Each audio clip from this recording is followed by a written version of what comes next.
Hello and welcome to another episode of Steelfur Speaks with, of course, me, Steelfur. It feels like ages since I've done one of these. I guess I've been so focused on competitive content and then finishing that Learn to Play Hero Guide that I've been doing.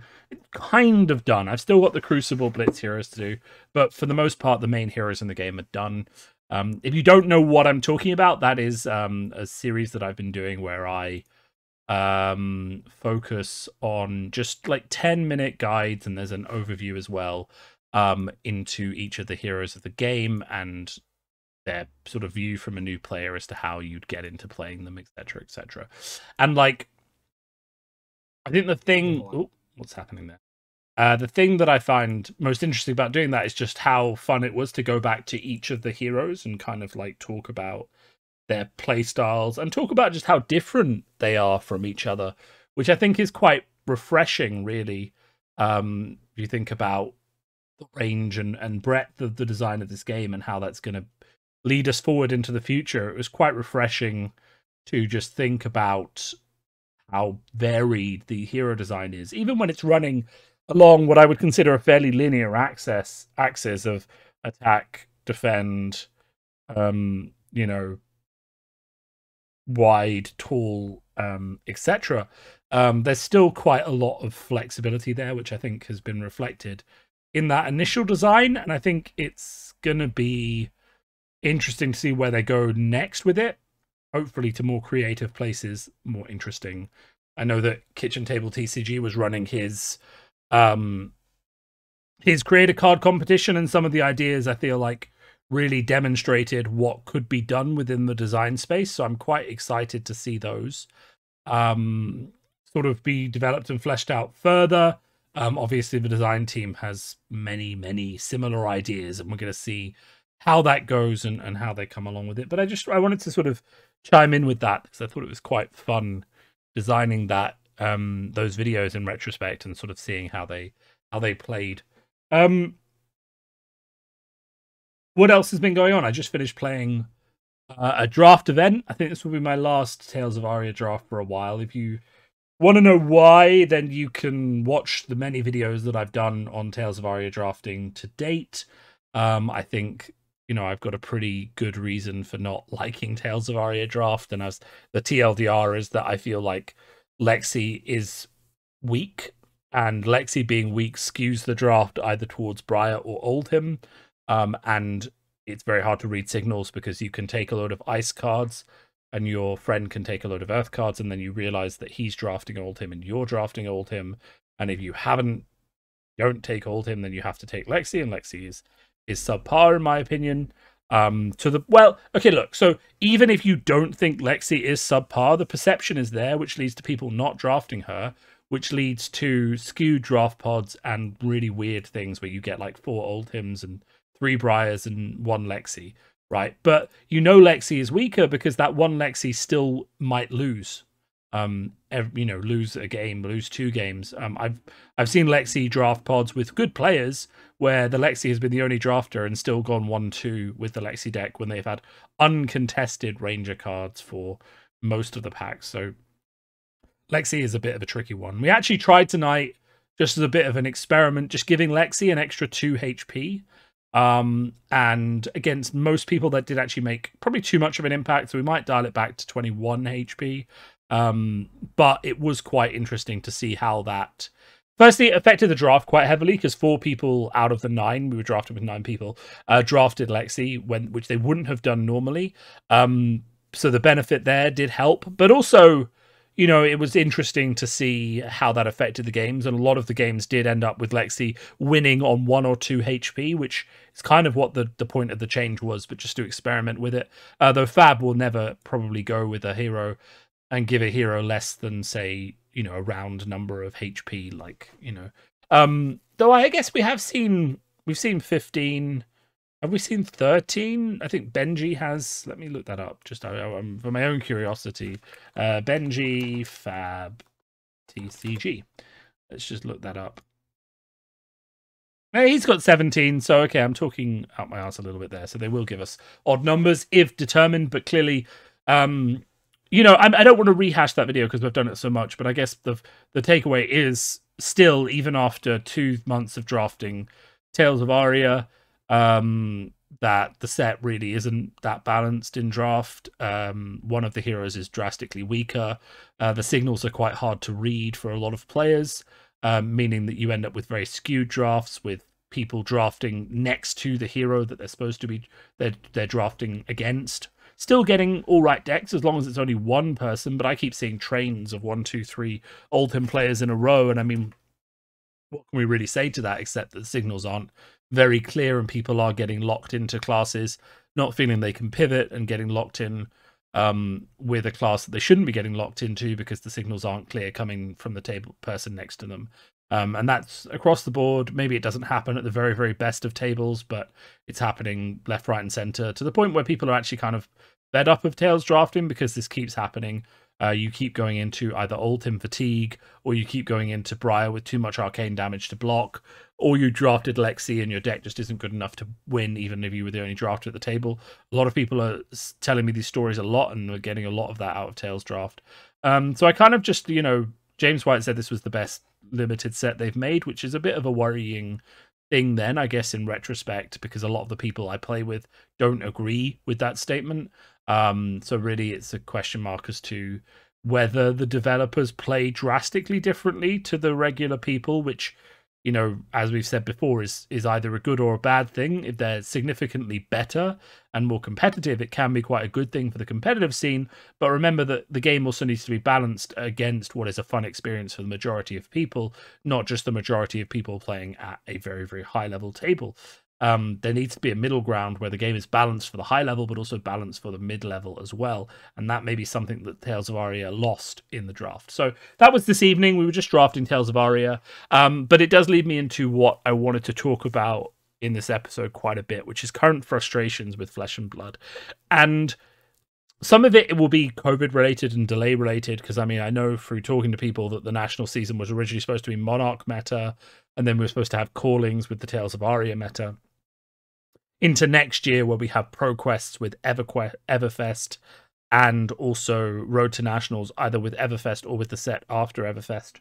And then the national season with the new set that comes out after Everfest. So there is supposed to be an alignment between set releases and tournaments that didn't happen because of COVID and how COVID ended up being. But I will say that it feels like we're in a bit of a gap in terms of content now, which is a bit frustrating.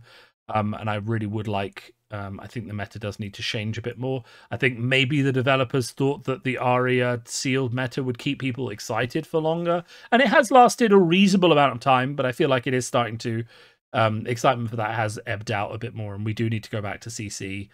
We also do need the CC meta to change a bit. So that's going to be exciting. But that's not really what I wanted to focus on now, because OP is part of it. But obviously OP is completely subjective at the moment to COVID, and we know the calling in Europe has been delayed and maybe probably won't go again at the start of January, so we'll have to see what happens with that. We have the Proquests coming up. That was the announcement today, in fact, or maybe yesterday, that Proquests are going to be happening in local stores. I will say it looks like not that many stores have got one. I've seen 2 in France, for example. I think I've seen like 5 in the UK, maybe 6 or 7. Only 1 in London so far, which is quite surprising given the size of the city, and the fact that we got 2 RTNs. So it does seem like they're a little less frequent than RTNs, which is both good and bad. But I think a lot of stores are going to have missed out getting a Proquest, which maybe deserved one due to the level of work they put in. But that is what it is. The Proquests are set to be a very exciting time. I, for one, am very interested in the notion of playing a competitive CC event for a gold foil at a local store. That's going to be huge. The judge rewards are everything we said they should be. One thing that the feedback from the RTN season, certainly from the UK, was that if you want really good judges, you need to make the judge rewards very, very visible and very, very good, and you need to talk about them as early as possible. And they've done that this time. So they've gone in with the judges are going to get a playmat. They're going to get 6 rainbow foil promos. You only need 1 judge for a Proquest because it's a competitive / casual level event like an RTN. So, there's a lot of good incentives for good judges to come and run those events because they're going to get never before seen promos, a special playmat, all this stuff. It's going to be awesome. So that's good. The scheduling of those is fine. They're going to be in the end of January. There's going to be a bit of a drought, so we're going to go February, March, Proquests. Then we're probably going to go April, May, RTNs into a July national season, and then into PTs and callings for the autumn winter season, something like that. There might be a Proquest in the middle of all of that in the summer. So it looks like next year is going to be quite busy, which is good. The one thing that I think, and maybe this is only in the UK, but I have seen reports of it elsewhere, the place where Flesh and Blood is currently letting stores down is on the Armory side of things. Well, not just the Armory. We'll talk about the Armories first, and then we'll talk about the Welcome to Wraith event kit, right? So start with the Armory. So my own store that I help out running the events at, and quite a few other stores in the UK and a few other countries I've heard from, are just not receiving Armory kits. And I don't mean on time, I mean at all. So I help out at my local store. We have about 12 to 16 people coming every week, a really committed Flesh and Blood community. And we genuinely just didn't get the Old Hymn kit. And then the Briar kit came 3 weeks late, 2 weeks late. And the Christmas kit is nowhere to be seen, and we're already a week into December with lots of people saying that they're going on holiday from next Wednesday, so they're not going to be able to come down, which means we're not going to be able to give out the Bauble kit, assuming it arrives, until January, which is kind of defeating the purpose of a Christmas-focused set. But the Old Hymn kit is one I especially want to draw attention to. A lot of people obviously have a favorite hero for Tales of Aria, and if your kit doesn't arrive for the one hero that everyone really likes, I've had a lot of people who play Old Hymn, I play Old Hymn as well, saying, when's that kit going to come, right? And if you assume it's just a week delay, then you can kind of say, okay, we'll give out the prizes and then, we'll just bookmark the prizes and give them out next week. But then the next week comes and, the kit still isn't there, so you do the same thing because you don't want to be the 1 week you didn't have prizes. And then the next week comes and you still don't have a kit. And then you're like, okay, well, what am I going to do? Are we just going to give out the Briar kit? And then the Briar kit comes and it's basically mostly promised already to people to give them something for their wins. And you're kind of just in a bit of an awkward situation, which is kind of our own making because we shouldn't have promised a kit that wasn't there. But equally, we should have known and been able to rely on the fact the kit was coming. And then for it not to arrive is actually a pretty big deal in terms of support for a local community. I don't know what the solution to this is. I'd kind of like stores to maybe get a kit a month in advance, or like get a second kit at the start of the year or something, so that you have something in backup. I know that some people are going to abuse that, but I can't really emphasize how really just bad it feels to not have an Armory kit there. And I know they're free, and I know that LSS give them out for nothing, but equally, when you're focusing on giving these really cool prizes and building up this cadence, the fact is you do really have to kind of maintain the cadence, because people are going to show up not just to play your game, but also to get those special promos and prizes. And it's not really so bad if something shows up late, because people will still be working through the last one that showed up late. But if one doesn't show up at all and you have no means to redress that, then you actually have a pretty big deal in terms of the community missing out on something they were very, very excited for. And that's what's happened with the Old Hymn kit where I am, is the community is missing out on something they're really, really excited to get. That playmat, the promos, the Rainbow Foil Old Hymns. People were really excited to compete for those, and it hasn't shown up, and that's a really big deal. Now, I don't know what the solution to that is. It's probably something like needing to give distributors more kits so that when a store says, hey, I don't have that, as long as they're a trusted store and, they're not under investigation for shenanigans or anything like that, you can just say, okay, cool, we'll send you one, and have some sort of backlog of kits that they can send out. That would go a long way to solve it. Otherwise, I don't really know. Obviously, LSS aren't going to post kits out directly. That's not really practical. They maybe just need to be more on it with the distributor. When a store says, hey, we didn't get that kit, they need to have a solution or a response, or, as I say, give them the same kit later on or something like that. Because it's a really big point of friction, I think, for a lot of people when you're not getting those things. And obviously people, if you tell them, look, you're not going to get that kit, they can arrange boosters or other prize support. But it's when there's no communication from the distributor and the kit doesn't arrive and you're kind of just there scratching your head, just being like, well, what am I supposed to do now? I've got these players who are coming, they want to win prizes, they want to play for those promos that they don't want to spend money on them when they should be playing for them in their local store. How do I balance that out, and how do I solve that? And I think that's a really big problem that LSS need to tackle on the local level, because their local OP support is actually very, very good in terms of these armory kits and all those sorts of things. But as good as it is, they need to iron out those kinks so that people can rely on them and say, okay, well, if I go to that store every week, there's always going to be something there for me. Or if there isn't, it'll be the oddity. Whereas we've had a few kits missing and a few weeks, plenty of weeks this year, where there just haven't been kits available. And it's like, well, why not? They're available at the distributor level, but they're not making their way down to the local stores. Is it the case that the distributor wasn't given that many and therefore had to prioritize certain stores over others? Or is it the case that, they got lost in the post? What happened? Right. And that's kind of a big thing that I expect LSS probably needs to wade in and deal with, though I'm sure the OP team is very stretched. Moving on from armories, the other thing I want to talk about is this Welcome to Wraith OOP celebration kit. And we're going to talk about the products being OOP in the latter half of this talk. But let's just talk for a second about the WTR farewell event kit, right? That's a pretty big deal.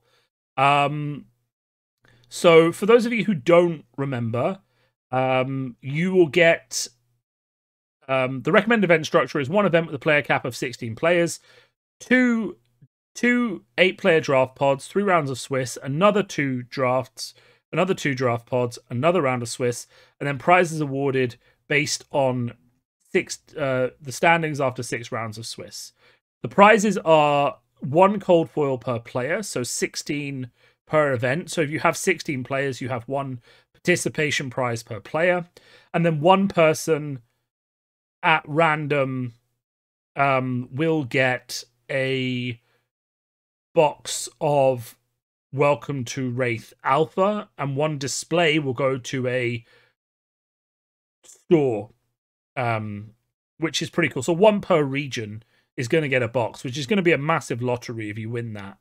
The only thing to note is, okay, so this is a draft kit, but in order to get it, you have to order 3 cases of Welcome to Wraith, so you can't just order the kit like you have been able to with the skirmishes and others. So it is about a £600, probably $700 upfront spend to get the cases and the kit, which some stores are willing to pay, others aren't.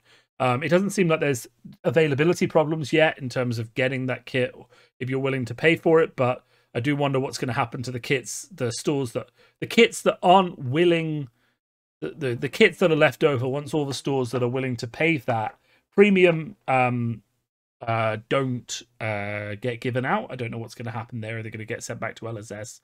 The main thing, though, that I find irritating about these events, and this has been a big problem actually with Flesh and Blood in general, and you can agree or disagree with this, I want to hear opinions on it, but they are just absolutely far, far too restrictive about when certain events can be held, right?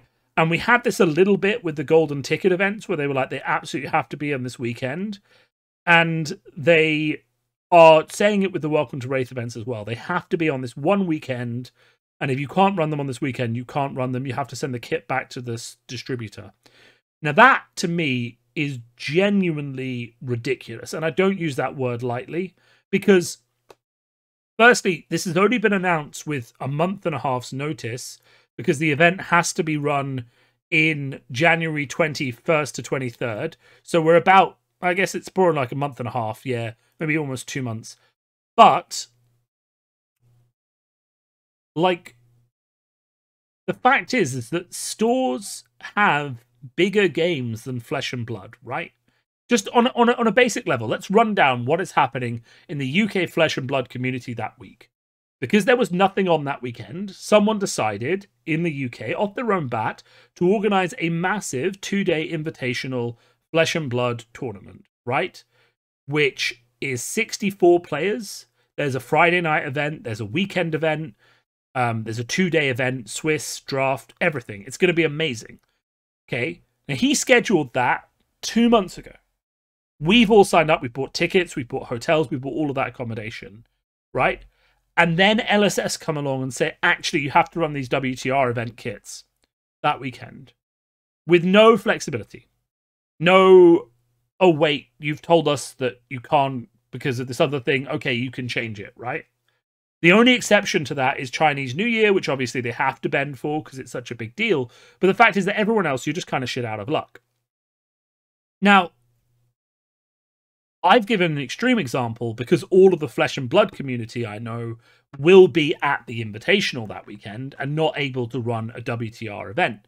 We're talking about the best players from across multiple stores and areas all going to this Invitational, not able to play in the WTR event, right?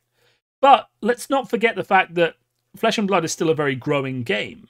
Its competition for space and value at a shop is with Magic, Pokemon, Yu-Gi-Oh, whatever you have. And not all stores have the volume, the capability, or the bandwidth to run multiple events on one weekend.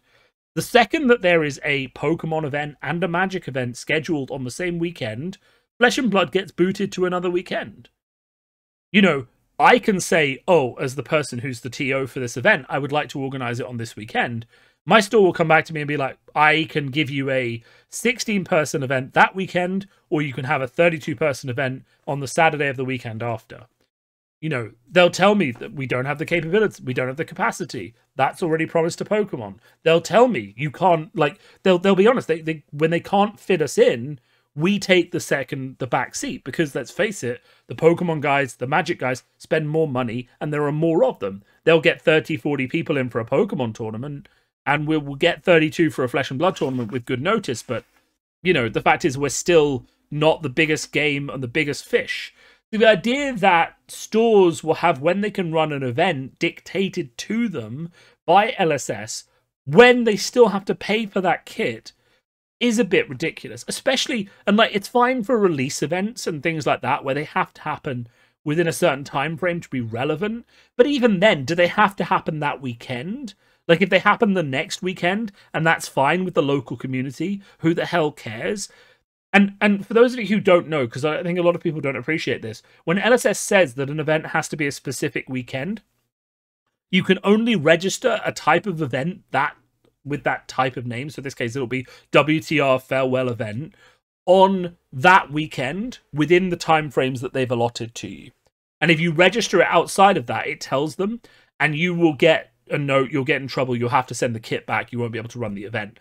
So really, you literally cannot, using Gem and getting the experience that you're supposed to have, run the event at a different time. You have to keep with their schedule. And there's just so many problems with that. Just, you know, beyond the fact that there's a big clash in the UK that's causing a massive headache for me and some of the other people who are organizing tournaments. Beyond that, just the fact that LSS thinks that it's okay to be prescriptive about when stores hold events rather than just letting the store figure it out themselves, right? Like, there's nothing that's precious about a specific weekend or a specific time frame that kind of mandates that these events have to be held then. And there is an argument to say that if you let Welcome to Wraith events be scheduled whenever, then people will just go to all of them and win all the prizes. And if you make them be scheduled on the same weekend, then a local community is better served because there'll be clashes, and that means that local players will get the prizes. But I really say that that's up to your stores to make sure that their local players are being rewarded and make the best decisions for their community. If a store decides that the best thing for them to do to keep supporting Fab is to run a 32-player Welcome to Wraith Farewell event on a separate weekend to their other competing local store and give a massive send-off to the game with as many people as they can get in, then that's their decision for their community. I live in a city where we have 5 stores hosting this game, and if all 5 of those stores want to run a Welcome to Wraith event, there will be literally a third of the players at each one of them, rather than the collected Fab community that we've actually grown to love in London.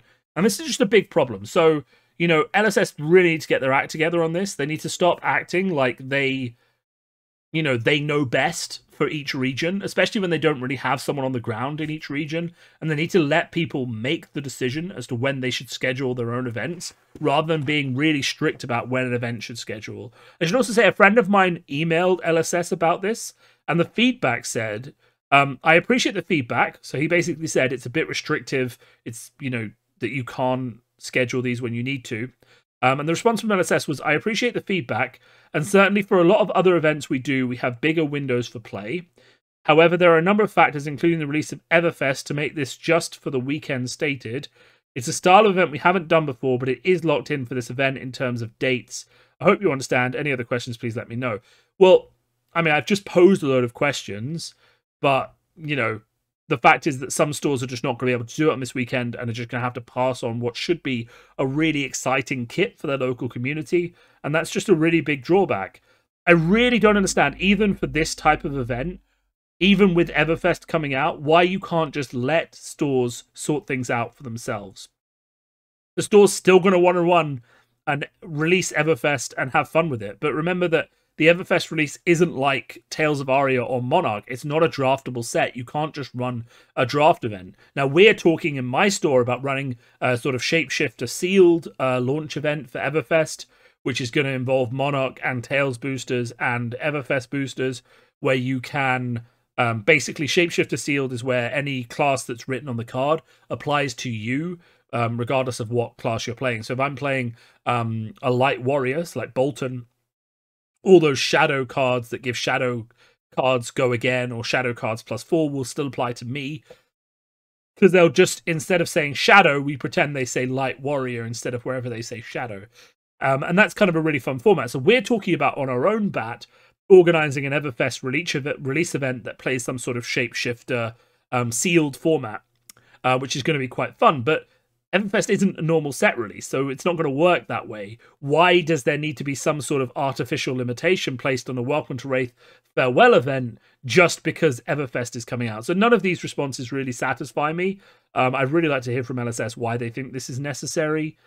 Is it to stop stores just like chaining them and the best players just taking all the prizes? But even then, these are all like community problems. Like, scheduling an event is a community problem that should be handled by the community to figure out when things work best for them. It's not the sort of thing that needs to be handled from a game creator, designer, OP team level, unless it's a really super high power event that needs to be like an RTN, needs to be done by a set date. This is literally just a kit that you're going to pick up and play with and draft a bit and have a bit of a laugh with. It's not actually that big a deal. It ain't that deep.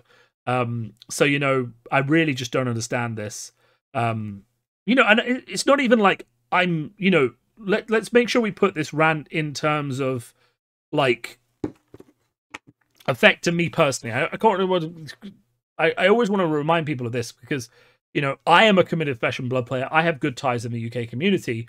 I will be going to a WTR event on the Friday night of that weekend before I go to the 2-day weekend event. I have arranged that with a store that I know. So I'm not the one who's losing out on this. And most of the time when I'm talking about these issues, I want to remind people that because of my ties to the community and the fact that I make the effort to find these events and go to them, I'm often not the one who suffers from the things that I'm talking about. So this isn't a rant about how I can't go to a farewell to WTR event, because I'm going to one. This is a rant about how it makes no sense for all the guys I know who can't get into that event because it's a 16-player cap, who should be able to play at the local store that I organize because they're regular members of my community, but can't because they've already committed to go to this other 2-day event. And how ridiculous it is because there's nothing Fab related happening the weekend after, currently in our schedule, or the weekend before. If they just sent us out the kit in the middle of January, we would just run the event whenever it made sense for the most people and just have a really good time. So it makes no sense for that last weekend just to be completely booked up in this way. You should just give us the kit and let us do with it whatever makes sense.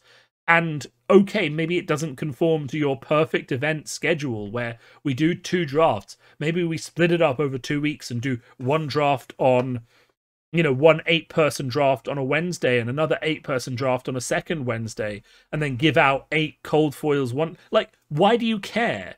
Like, if it's not feeding into something bigger, if it's not an RTN or a ProQuest or something where the format needs to be set because it has to be equally competitive for everyone, why are you going so far as to be so restrictive about how this works? It just doesn't make sense. Just give the kit to the community. If they want to do it the way that you recommend, great. If they don't, just say, okay, well, you've got the kit, make sure it gets given out, and care about the kit being given out, but don't care about how the kit is actually distributed. Because that, like, it's just needless restrictions. Anyway, I feel like I've ranted about that for long enough. So let's move on from that to the last topic we're going to talk about, because obviously we're already at half an hour, and I appreciate you guys for listening, but I don't really want to go on a bit too long. I want to talk a bit about the whole out of print announcements for the set. Obviously, it's a bit tricky, isn't it? Arc is out of print, WTR is out of print, Crucible is out of print. Within those sets, we have staples for the current classes in play. Even, you know, Old Tim is running Spinal Crush, E-Strike, Command and Conquer. E-Strike and Command and Conquer are a whole other kettle of fish, but the class cards are still relevant for the classes in Monarch and Tales of Aria. Not super expensive, I will say. The singles market is more than capable of giving people Spinal Crushes. Maybe not Remorseless, which is a bit tricky, but Spinal Crushes at least. And, you know, there's a lot of singles available for those sets, so it's not such a big problem right now. But the fact is there are a lot of class staples in those sets. So them going away isn't really the best look at this stage of the game. Not to mention the whole E-Strike and CC problem, which is that they're already super expensive. They're in most competitive decks, and people who don't have access to them are really going to be suffering because they are just that good. Overall, my feeling about the out-of-print announcement is that this was always intended. We know through the grapevine that that Monarch was originally supposed to be the first set of Flesh and Blood, roughly, right? We were supposed to get talents out the gate, and what happened then is that they realized that talents and the systems were too complicated out the gate, so they gave us WTR, Arc, and Crucible as an introductory trilogy of sets to give us an idea of how to play the game without adding the complexity of talents in, etc., etc., etc. That's what the grapevine says anyway. Is it true? Is it not true? I'm going to believe it based on where I heard it, right? So with that in mind, them out of printing those sets in favor of the new sets which have all the talents and are the realized vision of Flesh and Blood makes perfect sense. The problem is that those sets are still completely playable and still feature generic staples which drive the game power level forward quite a lot. And there's also the problem that those sets also contain class staples that also drive the game forward quite a lot. The class staples issue is actually reasonably easy to fix. And when I say this, you'll have noticed that a lot of the cards in the new sets have similar abilities to cards in the original sets. In terms of mirroring an effect that was printed on an original card in Arc and WTR, but with an elemental twist or a shadow and light twist to make it relevant for those new heroes. And that means that when that card is competing with the original card for the slot, because it's enhanced by the talent system of the set, it actually takes the place of the slot that the original WTR and Arc card had by basically giving you new options. But that's not true of every card. Like some Arc Crucible cards are just not replaceable. Like Crane Dance is a pretty unique effect that I don't know that we'll see on another ninja, right? So it's not universally true, but in general, you don't need, and the goal clearly design-wise is that you don't need a lot of older cards to play a newer hero. A lot of this talents we've seen so far are designed to reward playing those sets by themselves or leaning heavily into the theme of those sets, whether it's fusion. Let's not talk about Cheerios, Briar. That kind of screws everything up. They should have just added elemental requirements to your attacks hitting. To Briar, I don't know why they didn't. It was a bit silly. But, you know, the fact is that people like Old Him, Lexi all reward you for playing the theme of the set and relying less on the older cards. So you know, that itself is the design choice to make it less relevant to have those old sets, which is good, because if that happens and that continues, then those old sets going out of print isn't going to be a problem, because the next set that comes out will have, you know, my Earth Druid hero, and I'm not going to need any old Earth Druid cards. And that will be fine. And any effects that I needed from the old Druid cards, I'm gonna have an elemental version of, so I don't really need to get them from the old one anyway. And if I really need them, there might be commons or rares, so I can pick them up on the singles market for the next few years. So that's fine. So on the surface, it's actually a fine announcement, this idea of OOP. We do run into some problems. We run into some problems where something like Grasp of the Arknight, the legendaries are so good that winning with that class mandates you have them.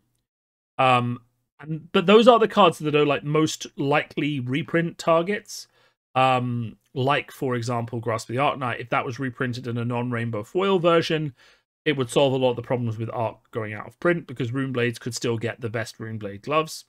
They obviously are, because of the 2 armor, and not have to worry about trying to buy them from a set that's out of print, right? It's just kind of important. And then we just move on, right? There's nothing wrong with a set that's a bit older starting to command a premium because the set is out of print. And if people want cards from that set, they have to go to the singles market to get them. There's nothing wrong with that. As long as, and I will say this, as long as the supply does not create weird micro pockets of stupidly high inflation and demand, which is what you see with Command and Conquer. Because you can't have a standard staple costing 120 quid a card. That it's just not, it's not feasible, right? So before they out of printed Arcane Rising, I actually said that they couldn't reprint Command and Conquer because it was one of the main ways you stop yourself from losing money when you open Arcane Rising. So as long as Arcane Rising stayed in print, you weren't losing money opening it because you might hit Command and Conquer. But the second they out of printed it, the argument for not reprinting Command and Conquer went out the window. I don't care if you paid £120 and the card isn't worth that anymore. You really shouldn't spec on a Majestic, right? You should expect things like Majestics to get reprinted, because if they're staples, they need to be reprinted. So really, now that Arc is out of print and now that WTR is out of print, I fully expect E-Strike and Command and Conquer to be reprinted in Everfest or a later set. The best idea I've heard for all of this stuff, by the way, is the idea that every box should come with a topper booster pack that has a non-foil legendary from an out-of-print set, or a, you know, ranked good tier Majestic, generic Majestic, class Majestic from an out-of-print set, but don't include the bad ones, right? You know, give people Fine Centers, give people Spoils of War, don't give people Unified Decree, right? You know, put the good Majestics and the not cold foil legendaries on a list, have a booster pack that has 2 of them in every box, and just watch the price of non-foil legendaries plateau out somewhere around half of the box price, so you do get something back every time you open a box, and the rainbow foils will still be worth something, and watch the price of E-Strike and Command and Conquer stabilize. Otherwise, I fully expect E-Strike and Command and Conquer to be reprinted in Everfest, along with Skullcap. I really don't see how you can justify not reprinting either of those cards. I'd even throw in Art of War there as a necessary reprint. We can't have staples for the competitive scene of this game costing £120 or more a card, or just not being available, because even if you have the money, you still have to find someone to sell them to you, and all the competitive players have 3 of them and aren't letting them go. So it's really like, what are you actually doing here? How are you solving this problem? Which is really challenging. So I wasn't surprised by the out of print announcements. I think they have potential to cause a lot of problems in terms of both perception and new players getting into Flesh and Blood who want to play an old hero. I think the singles market will support it for a while, but I think there are some blatant singles problems that need to be addressed by LSS with reprints, and if they don't do it, there's going to be real need to either ban certain cards that are definitely over the power scale of the game, like Command and Conquer and E-Strike, or just make them so readily available that people don't have struggles to try and get them. I'm going to leave this video here because we're at 40 minutes. I hope you've liked today's ramble. As I say, I don't really feel like I've done a Steelfur Speaks video in a while because I've been so focused on competitive and RTN content. And obviously, there's always going to be more of that coming, especially as we move into the CC season.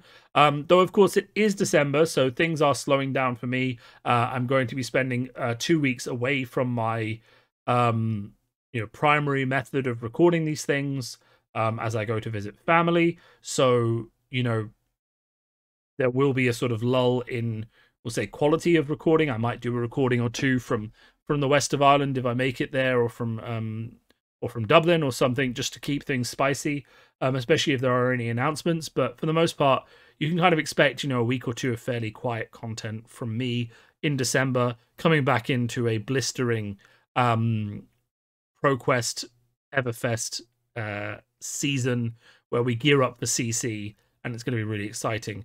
The deck I'm going to play, if I get my wish, is Oldhim. I've really grown to like Oldhim over the Blitz season and even in CC before that.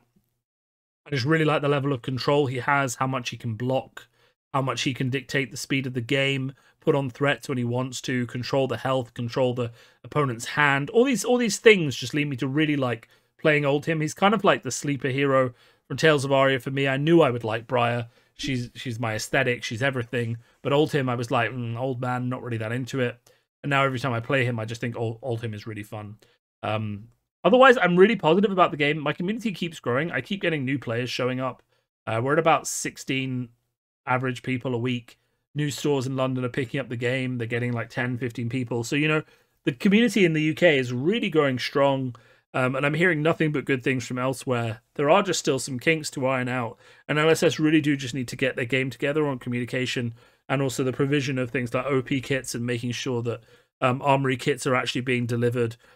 Because, a lot of games, new games certainly don't provide armory kits. And it is a blessing that LSS do. But I guess with the provision does come the expectation.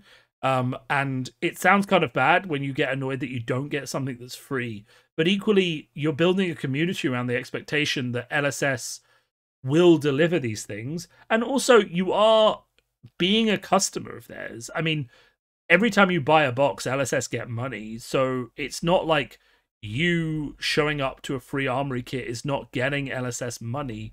When you participate in this ecosystem, LSS wins. So them getting your free armory kit is part of the, consumer cycle. So they do need to respect their consumers and deliver that product, because that product does lead to actual product being sold. So yeah, that's what I'm going to leave you with. That thought that, armory kits are free, but they're not that free because you bought however many boxes and you drafted to play them. But yeah, have a great week. Happy Christmas. If I don't talk to you guys before then, I'm sure I will do a final video before I go. But, it is a pretty good season. And with lockdown coming back on in the UK, I think we all need a bit of cheer and compassion. So, do be kind to people and kind to yourself as well. I mean, it's dark outside, it's cold inside, depending on how insulated your house is. And these bleak winter months can really get us down, but we do have friends, we do have family, we do have flesh and blood, and our flesh and blood communities, and, those sorts of things will see us through, even if we have to do another online event or another few months of online events while the Omicron thing sorts itself out. We're all part of this global community together now. So none of us are alone. Even if you feel that way sometimes, reach out to your flesh and blood crew, get some games going on a webcam, and don't feel disheartened just because you're locked down or, it's winter and it's really dark outside and cold. Just, reach out to people. That is what this season is all about. And that is also what playing games like Flesh and Blood are about. So, I just wanted to leave with that message of goodwill. Thank you all for listening and have a great week.